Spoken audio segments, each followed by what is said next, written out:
Antena Zero.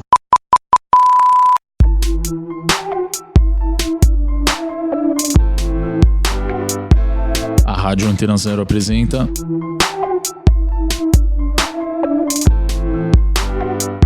Nota de Rodapé.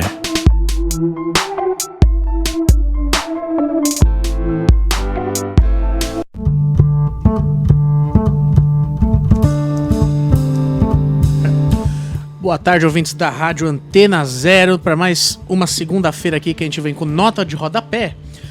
Hoje a gente vai aqui trazer o professor Denilson Botelho, da Universidade Federal de São Paulo. Muito obrigado pela presença, professor.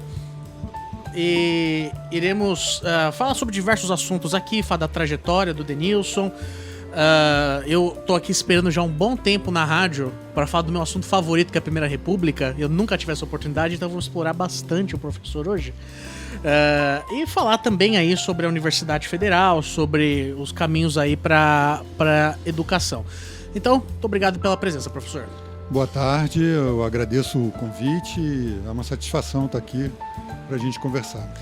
Tá bom. Bom, eu vou pedir então pra gente começar a conversa, você falar um pouco da sua trajetória, da sua graduação. Eu sei que você é carioca, se formou pela Federal Fluminense. Me fala como é que foi a sua graduação, essa trajetória até mudança para São Paulo, entre universidades. Certo. Realmente eu sou do Rio de Janeiro, né? Nasci no Rio de Janeiro, sou nascido e criado na zona portuária do Rio de Janeiro, né? Aquela região ali que é marcada por uma série de episódios importantes, né, da história, não só da cidade, como do país também, né? A zona portuária era o lugar onde chegavam os escravos, boa parte dos escravos que entravam no país. Foi palco de revoltas também, enfim. E eu me graduei na Universidade Federal Fluminense, né, no final dos anos 80, ingressei na graduação, no curso da UF, né? E já na graduação comecei a me interessar por esse período no qual eu acabei me especializando, que é o período da Primeira República, né? E comecei a descobrir também essa coisa da pesquisa, né? Esse ramo de atividade da pesquisa, que na verdade eu entrei na universidade para me tornar professor de história, né? Era essa a minha intenção, né? E na minha cabeça ingênua, né, assim, antes de entrar na graduação, eu imaginava que a gente entrava no curso de História para aprender toda a história e depois dar aula de História, né? Daquela forma bem positivista, isso, né? Isso, exatamente. Aprender a contar, né? A história. Exatamente. Então, mas, né, como a experiência de todos nós que passamos pelo curso de História na graduação é de desconstruir esse entendimento e compreender que existe todo um campo de produção do conhecimento na área de história, que me levou a entender que era possível fazer pesquisa. Eu comecei a trabalhar com pesquisa muito cedo, na graduação ainda. Eu vinha de uma família bastante humilde, então na minha graduação eu tinha que ou trabalhar, né, eu estudava à noite, ou trabalhar para me bancar, né, para sobreviver, ou arrumar alguma atividade remunerada na universidade, né? Uhum. Então, desde cedo eu comecei a trabalhar como auxiliar de pesquisa, de professores, nas pesquisas deles, enfim. É legal você falar isso no final dos anos 80, como é que funcionava isso dentro da universidade, a estrutura, né? Haviam muitos lugares para os graduandos ocuparem, com remuneração, a pesquisa, bolsas de pesquisa já era alguma coisa bastante fomentada. Então, existia, não diria que existia muito, mas existiam algumas, né, possibilidades, existiam estágios, né? Sobretudo em cidades grandes, né, como Rio, São Paulo, grandes capitais, havia sim essa possibilidade. É claro que ela não contemplava todos os estudantes que ingressavam, né, na universidade. Eu tinha colegas na minha turma que, como o curso era noturno, que eles trabalhavam durante o dia, tinham emprego, então nem buscavam esse tipo de oportunidade durante a graduação. Mas eu já tinha trabalhado, né, e queria sair daquela coisa de trabalhar, ter um emprego... Você trabalhava do quê? Eu trabalhei como auxiliar de escritório, numa confecção, no Rio, e aí eu entendi que aquilo ali ia matar o meu tempo, né? Que eu queria estudar, queria, né, usar o meu tempo melhor, né? Aliás, acho que isso é uma coisa que me levou a me dedicar muito, né, à carreira que eu escolhi, porque a gente tem um pouco mais de controle sobre o próprio tempo, né? Essa ideia de trabalhar num horário comercial, né? Tendo um controle da hora de entrada e saída é algo que para mim sempre foi aterrorizante, né? Eu vivi essa experiência e foi muito marcante. Então, mas quando eu comecei a trabalhar com pesquisa, que foi com Marcelo Badaró Matos, que hoje é professor de História do Brasil, professor titular de História do Brasil na Federal Fluminense, naquela época ele estava desenvolvendo o mestrado dele e ele precisava de um estudante para ir para o Arquivo Nacional fazer um levantamento de fontes para ele, né? Ele estava pesquisando processos criminais e tal, enfim, que é um material que eu uso até hoje nos meus cursos, né? E eu não conhecia nada. Esse trabalho rendeu, então, hein? Rendeu muito, foi marcante, foi profundamente marcante, assim, para mim. Foi decisivo, eu diria, né? E eu não conhecia Arquivo Nacional, não sabia o que era pesquisa. O Marcelo teve uma paciência enorme comigo, né? De me ensinar as coisas, de me ensinar o beabá. E naquele momento ele me pagava ele usava a bolsa que ele tinha no mestrado para me pagar o equivalente então na verdade não tinha uma bolsa para esse trabalho. Normalmente tinha que sair, isso era comum? Tinha que sair do bolso do professor? Dependendo do professor e da pesquisa, eles acabavam usando esse recurso. Mas existiam já as bolsas de iniciação científica. Eu um pouco depois fui ter bolsa de iniciação científica do CNPq. É que eu escolhi isso, né? Eu escolhi assim, bom, em vez de ficar num emprego que me prenda o tempo todo, eu vou tentar me virar trabalhando lá na área de História. Então, eu comecei trabalhando com o Marcelo, depois eu fui fazer estágio no CPDOC, na Fundação Getúlio Vargas. Depois tive uma bolsa de iniciação científica do CNPq. Enfim, havia essas situações em que um professor precisava de um auxílio, não tinha uma bolsa de iniciação, né, para conceder. Mas já existiam os programas que a gente conhece hoje, com o PIBIC, né, que é o Programa de Iniciação Científica do CNPq, né, hoje seriamente ameaçado, mas enfim. E assim eu comecei a minha trajetória, né? Comecei a descobrir que tinha todo um campo de atuação na área de História, que não era o ensino, mas sim a pesquisa, e que a gente produzia o conhecimento que a gente leva para a sala de aula. Isso foi para mim absolutamente fascinante, né? Acho que foi tão importante para mim que eu acabei saindo da graduação, emendando o mestrado e o doutorado, uma coisa atrás da outra, né? E antes de falar desse período da pós-graduação, eu fiquei foi uma surpresa bem agradável quando eu fui dar uma pesquisada sobre a sua trajetória acadêmica, que você teve contato com a professora Margarida Neves, que há um tempo atrás eu acho que eu li uma obra dela que é A Ordem ao Progresso. Sim. E como é que foi esse contato, né, com a Margarida, assim, ela...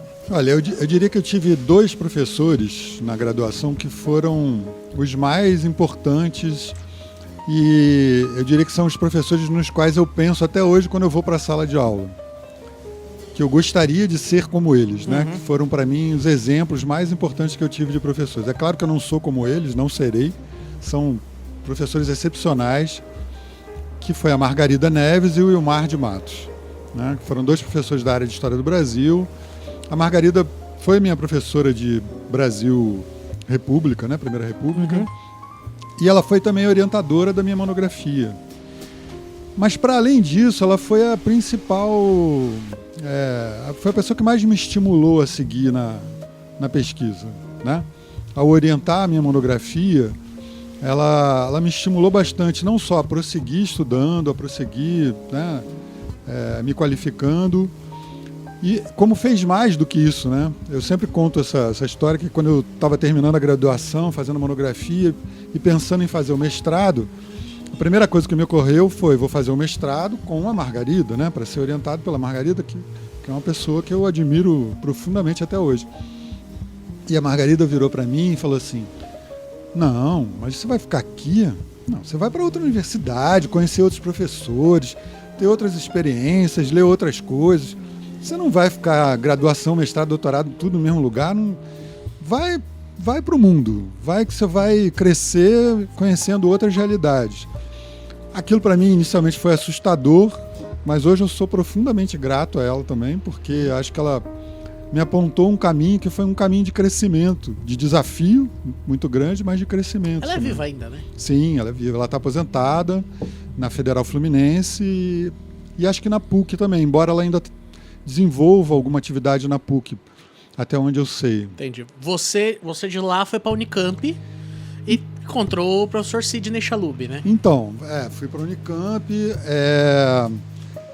atrás da orientação do Sidney Chalub, que era um autor que eu tinha conhecido na graduação, lendo os textos dele, não conhecia pessoalmente, e passei a ter uma admiração muito grande pelo que ele escrevia e ficava imaginando que ele poderia ser um orientador muito interessante, muito promissor para o trabalho que eu queria desenvolver, sobretudo quando eu descobri que ele era um conhecedor da obra do Lima Barreto, que ele tinha interesse pelo Lima Barreto.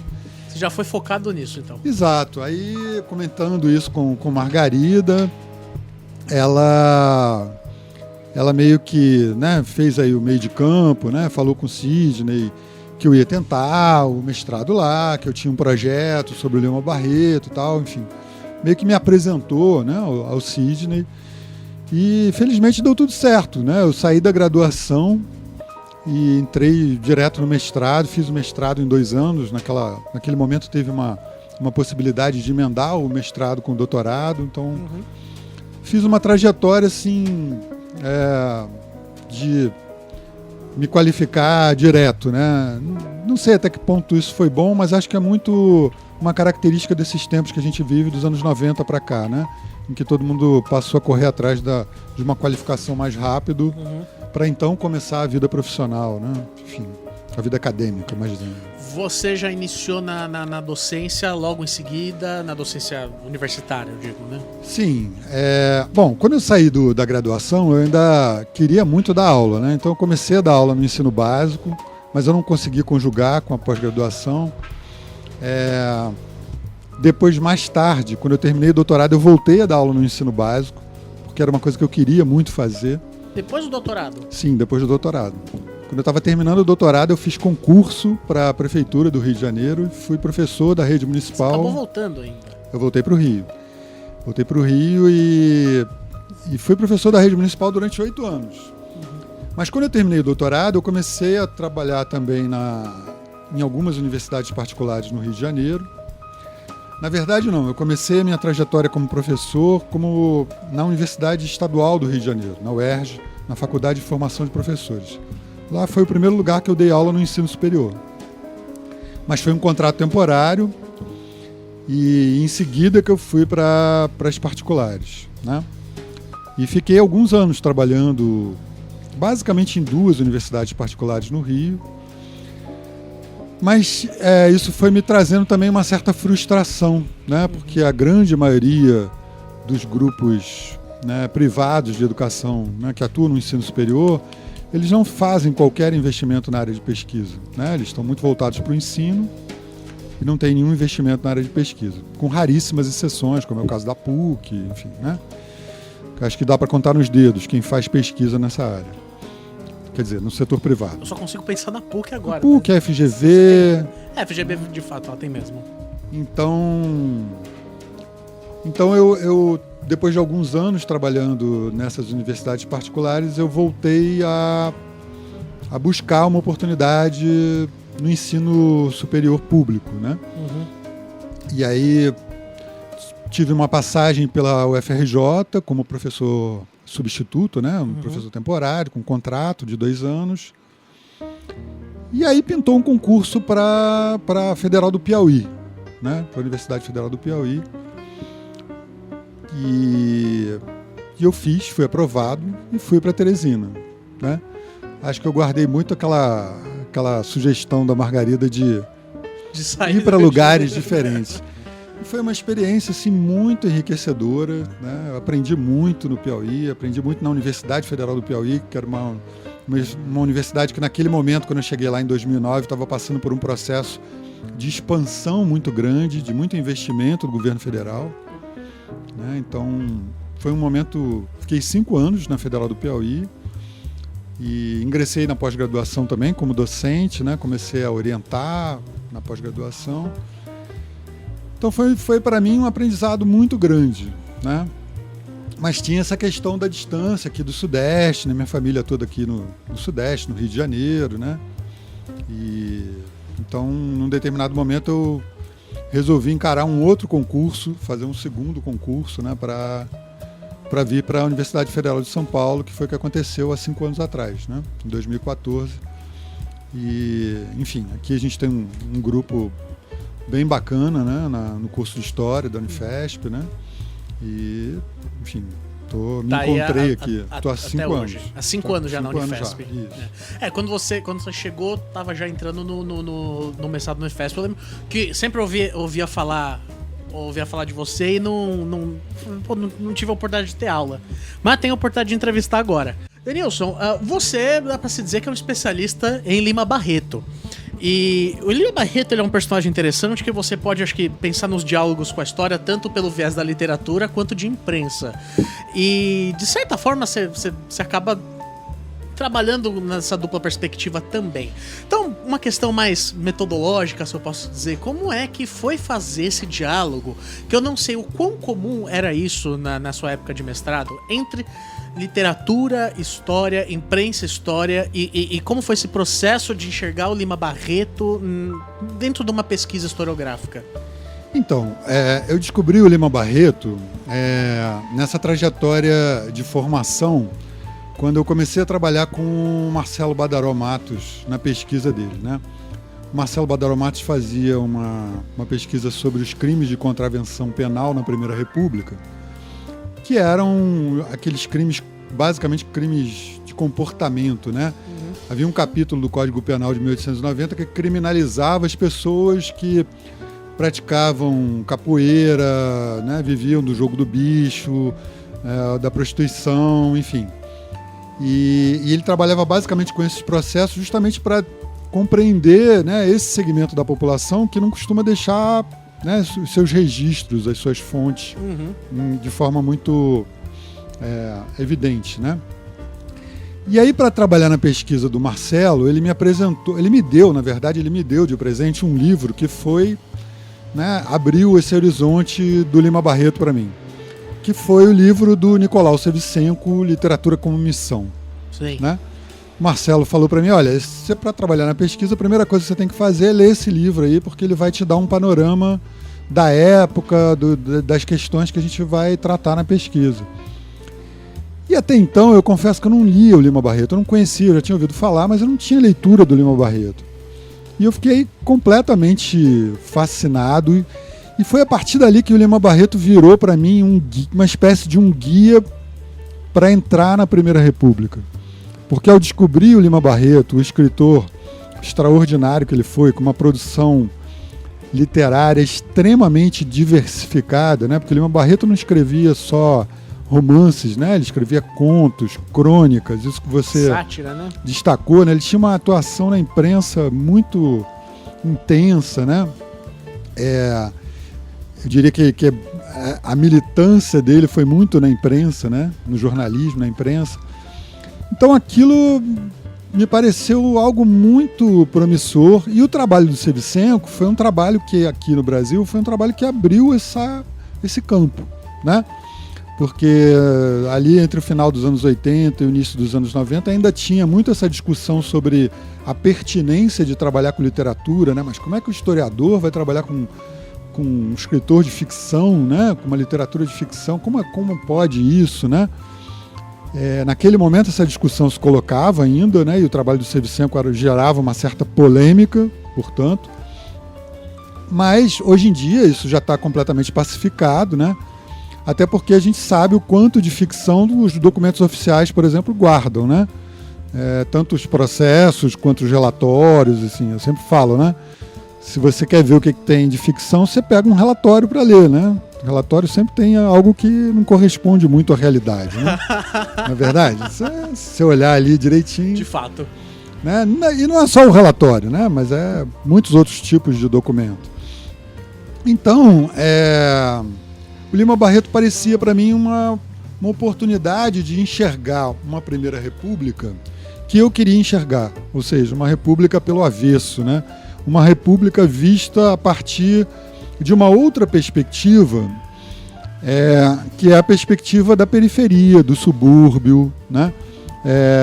De um escritor negro que viveu a transição, né, da monarquia para a república, a transição da escravidão para o trabalho assalariado. Ele nasceu em 81?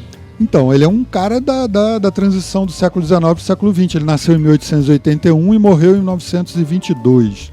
Morreu muito jovem, né, com 41 anos de idade. Mas ele vivenciou todas essas transformações e ele, mais do que isso, ele registrou isso. Ele escreveu sobre isso, né? Então, ele vê as comemorações da abolição em praça pública no Rio de Janeiro. É claro, ele era uma criança, mas depois ele escreve sobre as lembranças que ele tinha daquele momento em que ele vai com o pai dele para as comemorações em frente ao Paço Imperial, né, as comemorações da abolição.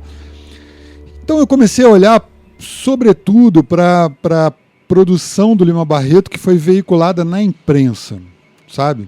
Isso me chamou muito a atenção, porque esse é um conjunto de textos menos conhecido, menos frequentado do Lima Barreto. Os romances são mais conhecidos, né? Mas a produção dele de cronista, de articulista, ela é bem menos conhecida, bem menos frequentada, bem menos lida. Hoje em dia está muito mais acessível, né? Porque nos últimos anos a gente teve reedições desse material que está acessível. Diz o material literário. Não, eu digo os artigos e crônicas, né? Sim. Que são mais de 500 textos que foram publicados primeiro nos jornais, na imprensa, né, em revistas e jornais da Primeira República. Depois tiveram uma edição em 1956, né, desse conjunto que dá praticamente 6 volumes das obras completas do Lima Barreto, publicados pela editora Brasiliense em 1956. E depois passou décadas até que agora, né, em 2010, enfim, no início desse século, a gente passou a ter uma nova edição desse material, né? Então, esses textos, eles me deram a possibilidade de olhar para a República e enxergar o que essa República, nos seus primeiros tempos, teve de problemático, né? Teve de frustração no que diz respeito a construir uma cidadania, né? A instaurar um regime republicano democrático, né, que acabou não se verificando naqueles primeiros anos, né? O Lima Barreto ele acaba sendo uma fonte muito interessante, principalmente no imaginário político que existe no Brasil, de que a Primeira República sempre acaba, acho que, sendo um período que causa menos interesse na pessoa comum, né? A pessoa vai sempre pensar nos grandes estadistas, né? Getúlio Vargas, o JK, dos anos 90 pra cá. E quando você fala de Primeira República, parece que todos os presidentes foram meio iguais, eram todos homens brancos de cavanhaque. E o Lima Barreto é muito interessante, assim, para você olhar, né? Pensar que na Primeira República que a gente tem o primeiro presidente negro, né? O Nilo Peçanha. Que você tem presidentes extremamente curiosos, como o Arthur Bernardes. O Lima Barreto viveu todo aquele afã na época do Venceslau Braz, né, com aquele estado de sítio, e tem uma produção extremamente interessante para você entender um período e ver que não foi tudo homogêneo, né, que não foi... Exatamente. A Primeira República ela já padeceu de um estigma muito mais intenso. Hoje eu acho que isso diminuiu, né? Já foi visto assim, como esse período da mesmice, né? Até muito em decorrência da chamada política do café com leite, né? Como se ela tivesse instituído, né, uma estabilidade política, né, que efetivamente não se verifica, né? A gente tem um trabalho muito importante de uma historiadora, que é a Cláudia Viscardi, num livro Teatro das Oligarquias, que a meu ver é um trabalho assim revolucionário, né, assim, sobre a Primeira República, porque ele mostra justamente o quanto é necessário relativizar o que representou a política do café com leite. Quer dizer, não se trata de negar o pacto oligárquico, né, que havia articulações políticas, mas ela chama atenção, por exemplo, para o fato de que a cada processo sucessório era preciso renegociar as alianças, né? Então não existe essa estabilidade que se atribuiu à Primeira República durante muito tempo, né? Ela foi um período atravessado por muitas disputas políticas, né? É verdade, um período de baixa participação eleitoral, né? É claro, isso é é fato, né? Mas essa baixa participação no processo eleitoral, ela não significa um período de participação política menor por parte da população, né? Essa população ela foi capaz de encontrar outras formas de se expressar politicamente para além do momento das eleições, né? E o Lima Barreto é um testemunho muito importante disso, né? Como essa população ela foi buscar outras estratégias de se organizar e de se manifestar politicamente, né? Agora, falando um pouco mais da trajetória dele, ele começou na Fonfon, né? Ele foi lá, inclusive, que ele acho que ele teve com o Mário Pederneiras, que eu não sei se teve alguma influência, porque o Pederneiras também era poeta, era escritor, né? O Lima Barreto não era poeta, mas escrevia também, tinha o lado para literatura. Até que ele foi abrir a Floreal, né? Que é a revista dele. Ele contribuiu com muitas outras, mas qual era o tipo, dava para se dizer, de imprensa produzida pelo Lima Barreto nesse período, assim, quando ele abre a Floreal? Que tipo de revista era a Floreal? Como ele fazia isso contribuindo também com outras revistas bem diferentes, como a Careta, né? O Jornal do Comércio também. Como foi essa produção dele? Então, esse começo aí, esse momento a que você está se referindo, ele era um jovem de 25, 26 anos, né? Que já tinha para si a certeza de que ele queria ser escritor. Aliás, ele já tinha escrito uma boa parte da produção dele de romancista, já estava preparada ou encaminhada, né? Só que como se tornar escritor naquele momento? Qual era o caminho? O caminho era a imprensa, né? A melhor maneira, a maneira mais eficaz de construir uma carreira literária na Primeira República era se publicar nos jornais e nas revistas. Daí a entrada dele na Fonfon, né? Embora ele já tivesse tido uma passagem pelo Correio da Manhã, que era um jornal novo, em 1905, onde ele escreveu uma série de crônicas que ele não pôde assinar, né? Que hoje em dia estão reunidas num livro chamado Subterrâneos do Morro do Castelo, que foi a primeira produção do Lima Barreto na imprensa, mas que o Correio da Manhã não permitiu que ele assinasse. Isso era um procedimento cada vez mais usual naquele período. Só mais tarde é que se identificou essa produção, né? A Beatriz Rezende foi responsável por isso. E aí ele vai para a Fonfon nesse espírito de se fazer escritor, de se fazer conhecido. Só que ele não se identifica com a Fonfon, né? Ele acha a Fonfon uma revista de bajulação, uma revista para, né, hoje a gente diria para criar celebridades, né, para bajular os políticos, enfim, né? Tititi da então Primeira República. Ele logo percebe que aquilo ali não era para ele, e junto com um grupo de jovens escritores, né, que também desejavam o mesmo que ele, ou seja, construir uma carreira literária, ele vai fundar uma revista própria, que é a Revista Floreal, né? Que é um episódio dos mais interessantes da trajetória de vida dele, né? A revista dele, né? Embora essa revista tenha sido um fracasso editorial e comercial retumbante, né? Porque é uma revista que teve 4 edições, 4 números, vendeu pouquíssimo, né? Então ela não é importante pelo sucesso editorial dela, mas sim pelo seu conteúdo, né? Por aquilo que ela conseguiu reunir ali e pela forma como ela se estruturou, uma revista basicamente de texto, muito texto, com pouquíssima ilustração, pouquíssima imagem, né, que era algo que estava sendo cada vez mais utilizado na imprensa da época, né? Então você pensa num momento em que as revistas estão chamando atenção porque estão usando cor, ilustração, fotografia nas suas capas, e vem uma Floreal com nada na capa, né, com texto. O distribuidor fala isso para eles, né? Como é que vocês querem vender essa revista se não tem nenhuma... Bota uma fotografia aí, uma paisagem, sei lá, alguma coisa para chamar a atenção do leitor, né?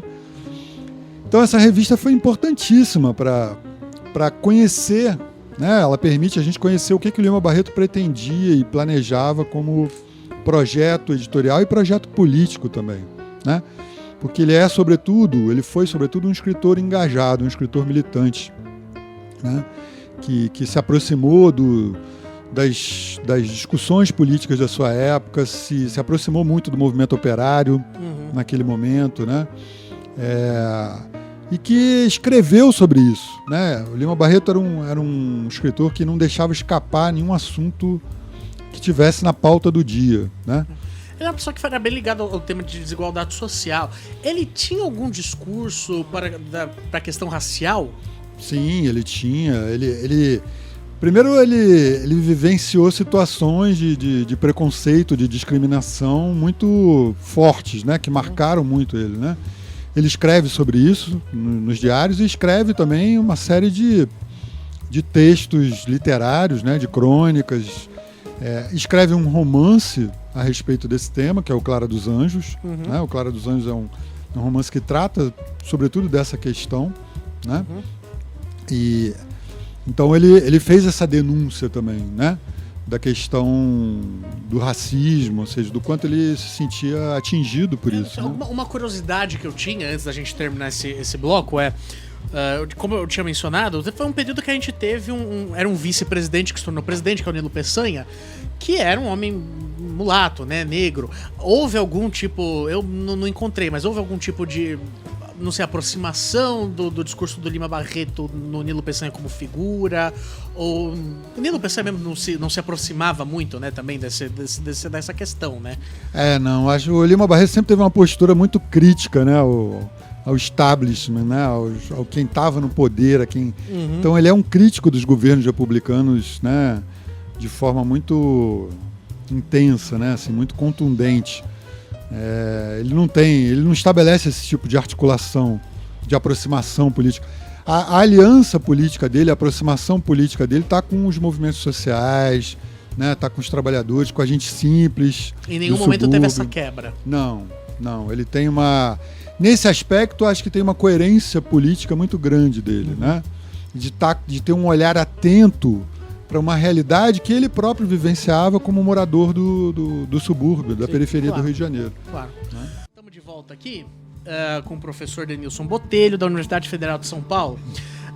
Denilson, tem essa questão toda do Lima Barreto com a literatura militante, né? Que eu não sei se dá para falar que existe alguma influência do Eça de Queiroz nisso. Mas falam-se muito de duas obras dele que faz aquela crítica na sátira menipéia, né? Que não é a crítica voltada ao indivíduo, mas ao discurso, né? Enfim, ao que é discutido na sociedade. Que é o Homem que Sabia Javanês e o Triste Fim do Policarpo Quaresma. Como é que se dava essa literatura militante, esse discurso político na literatura do Lima Barreto? Então, eu tenho um entendimento disso, que é o seguinte, né? Por que o Lima Barreto escreve? Né? Por que ele se torna literato? Né? Essa é a maneira que ele encontra de participar do movimento da história, de participar do seu tempo histórico. Né?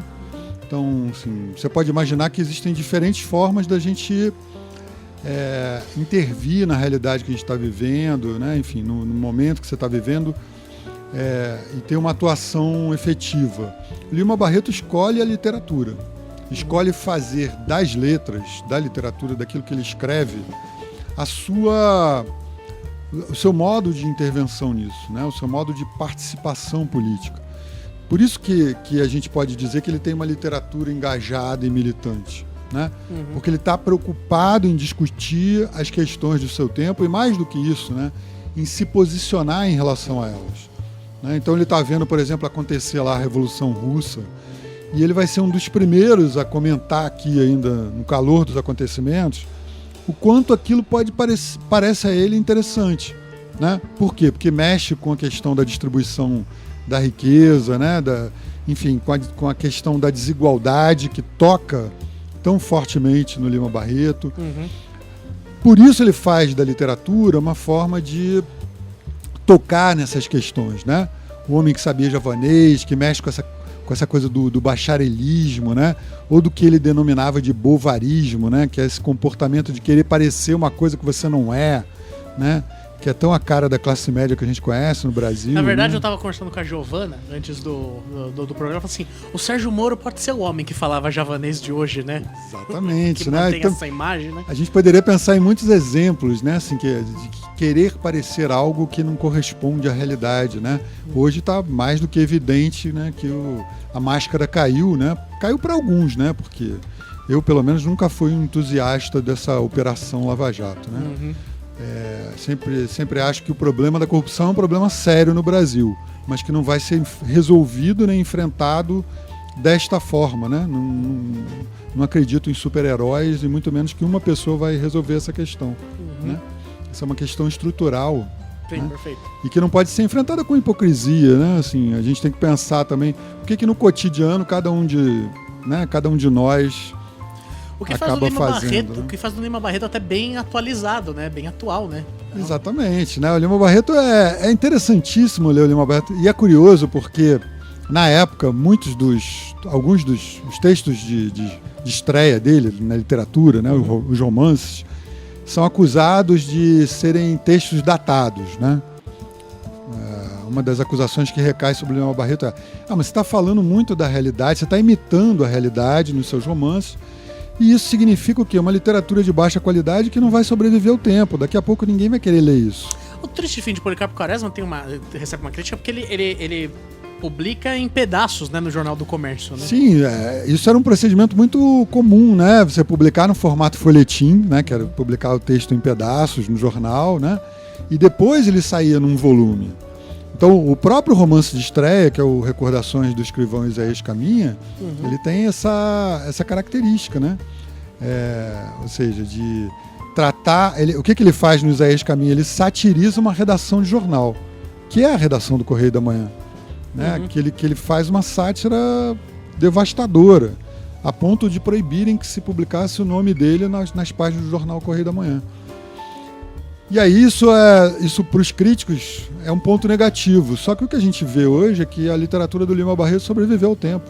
Né? A gente lê hoje para entender o que é o Brasil, né? Até porque a República é uma obra que está em construção aqui, né? Ainda está em curso essa obra. E aí ler esses autores que estavam lá no início dessa história é algo que nos ajuda a compreender, né, muito desse processo histórico, que é um processo longo, né? Sim. A República no Brasil ainda é uma experiência relativamente recente, né? Em termos de história, um século, pouco mais de um século é pouco tempo. E já né? pegando esse gancho para os minutos que nos restam, a gente acabou citando aqui, né, o Moro, a operação. Você é professor numa universidade federal, você deu aula na Federal do Piauí, agora está em São Paulo. E como é que você vê, saindo agora da história, como é que você vê essa política de cortes, a atuação do ministro da Educação, que é um professor da Unifesp também, né? Com um certo engajamento, parece que numa ideia de desmonte, né, da universidade pública. Como é que você enxerga o que você pensa que pode acontecer aqui no futuro? Olha, o que me chama mais atenção é o seguinte: a gente levou décadas para construir uma universidade pública como a gente tem hoje. Ela não é uma maravilha, ela não é ideal, o ideal não existe, né? Mas ela é hoje a principal produtora de ciência, tecnologia e de conhecimento no país. E essa obra, essa construção de décadas, ela está sendo destruída em pouquíssimo tempo, né?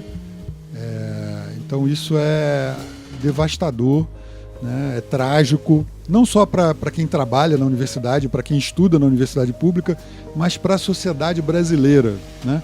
Eu acho que muita gente ainda não se deu conta de que a ciência produzida aqui, ela está a serviço, produzida na universidade, ela está a serviço desse país, né? Não existe um país com soberania se ele não produz o próprio conhecimento.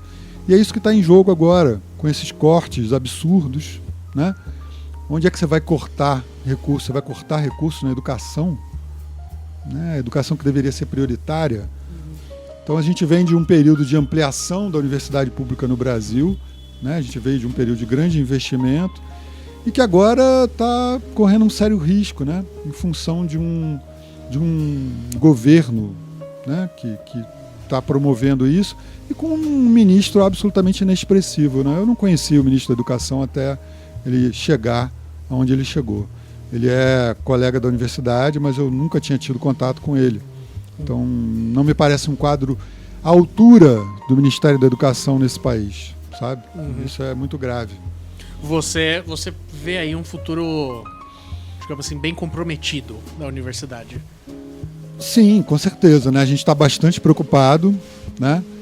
Mas, ao mesmo tempo, a gente está na expectativa de que, né, esse projeto ele não se sustenta, né, ao longo do tempo. Então, a gente imagina também que, né, a história não termina, né, não tem um fim. Então, a gente espera que a universidade consiga sobreviver a isso. Mas o cenário atual não é nada promissor, né? É bastante preocupante. Bem, a gente conversou aqui com o professor Denilson Botelho, da Universidade Federal de São Paulo, um especialista em Lima Barreto. Muito obrigado pela presença, viu, professor? Muita obrigado a generosidade. vocês. E a gente volta na próxima segunda-feira. Essa semana ainda, vocês vão poder ver essa conversa na versão gravada, lá no História Barilanches, no YouTube. E por aqui a gente vai encerrando, mandando um abraço para todos os ouvintes. E semana que vem estamos novamente aqui para mais uma conversa sobre história. Um grande abraço a todos. Vocês vão ficar agora com Beth Carvalho, Eu Só Peço a Deus.